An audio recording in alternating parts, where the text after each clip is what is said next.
The concept of destiny plays a strong role in fiction, from preordained fates to the protagonists sowing seeds themselves to create events later down the line. But isekai as a genre has, as of late, been hand-waving a lot of the deeper plot implications used to build its stories, aside with simply a god stepping in and gifting the main characters with power and purpose. That destiny is set in stone outside of the protagonist's control, and they happily go along for the ride with no real struggle or strife.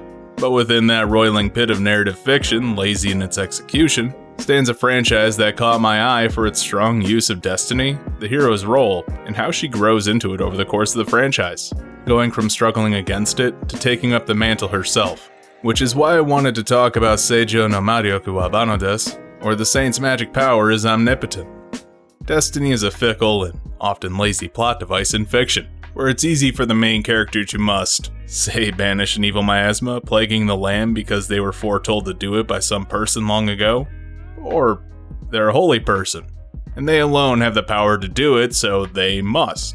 And that's a fine way to get a story off the ground, but it's certainly not going to turn any heads, as those setups are cliches as old as human history. So how does one dress up the tired trope of a girl given divine power to banish an evil darkness covering the land? That's the big question, and one worth talking about concerning this series.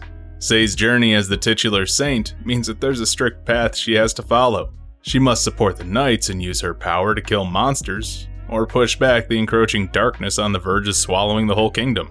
That's the role of the saint in this world she's been transported to. Or she would, if the wrench thrown into this wasn't there.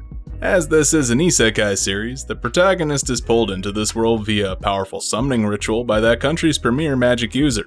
However, in a twist of fate, he summons two saints instead of one, which presents the typical hero's journey thrust upon the usual isekai protagonist, and immediately throws it to the wind with a choice.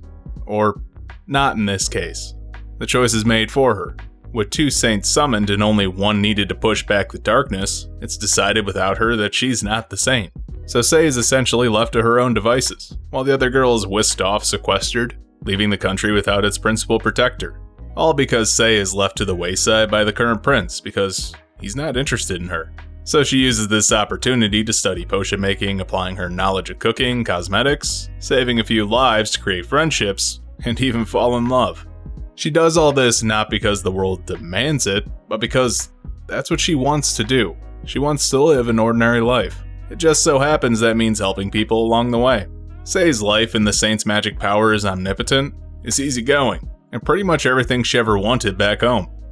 So we're left with a slice of life series, right? Well, not quite. Things are going great, until that sneaky thing called destiny worms its way into the mix. So let's pose the question. Are there really two saints when the ritual's only ever summoned one? The prince has the other girl all holed up to himself, so no one really knows what she's capable of, while Sei's potions, cooking, and cosmetics have life-changing properties that improve eyesight, heal deadly wounds, and make those consuming them healthier due to an unexplained phenomenon.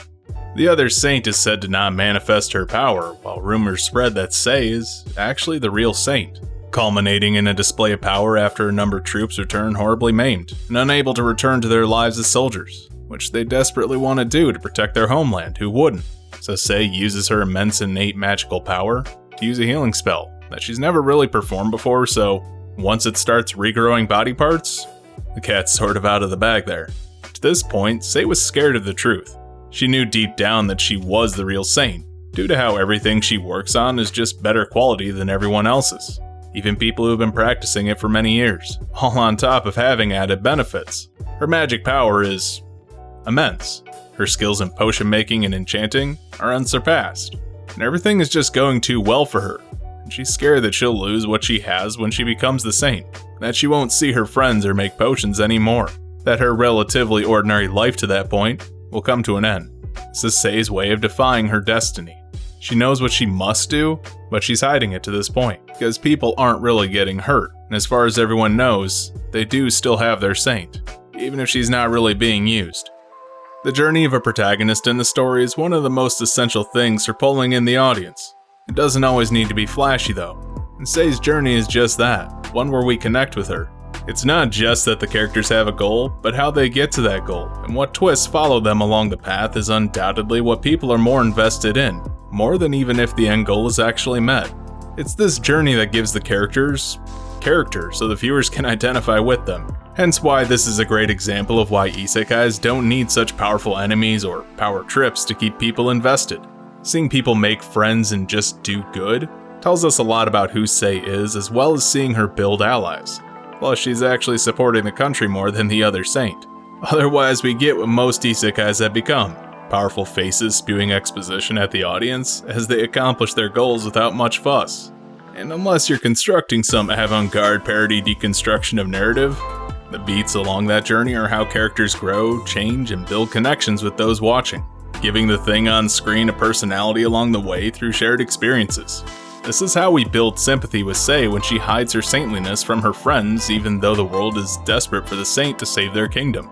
Destiny is calling her, but she's refusing the call for as long as possible. Not because she's a bad person, because she does help those in need and create support items to aid in the fight, but because she values her own happiness as well. But there comes a point where one can't hide. The cost becomes too great, and that's when Sei steps up to take her destiny head on. She accepts her role, even if that might earn her the ire of the prince and her friends. That time spent seeing her learn to make potions, building relationships, and seeing her struggle with the courage to face her fate is what makes the audience like Sei, while also showcasing how to do these sort of reluctant hero stories well. Isekai or not, this series doesn't trifle with the themes it plays with, and uses them to great effect to keep its viewers invested, which is why Sei's destiny matters, as we've built not just a relationship with her, but we see the struggles of those living there. We see the stakes. We learn about those with Sei, which is why when she accepts her role as the Saint, it becomes so much more powerful. Being the Saint means being the beacon of hope for the world, but for someone who wants to be ordinary, that's a worst case scenario. And why, despite refusing the more standard isekai tropes of an action-packed adventure with more than its fair share of winks and nods at the audience, this series strove for a different path, one about a girl who doesn't want to be special, and living that out for as long as she can, which is why I'm so invested in seeing where she goes. Hey, you made it to the end of the video. Don't forget to like, comment, subscribe, share, and do all the other YouTube stuff to help the channel grow. You can also join my Discord with a link down in the description. And if you really want to support me, you can head on over to my Patreon and pick up some extra perks, like voting on what I do next. Thanks for watching.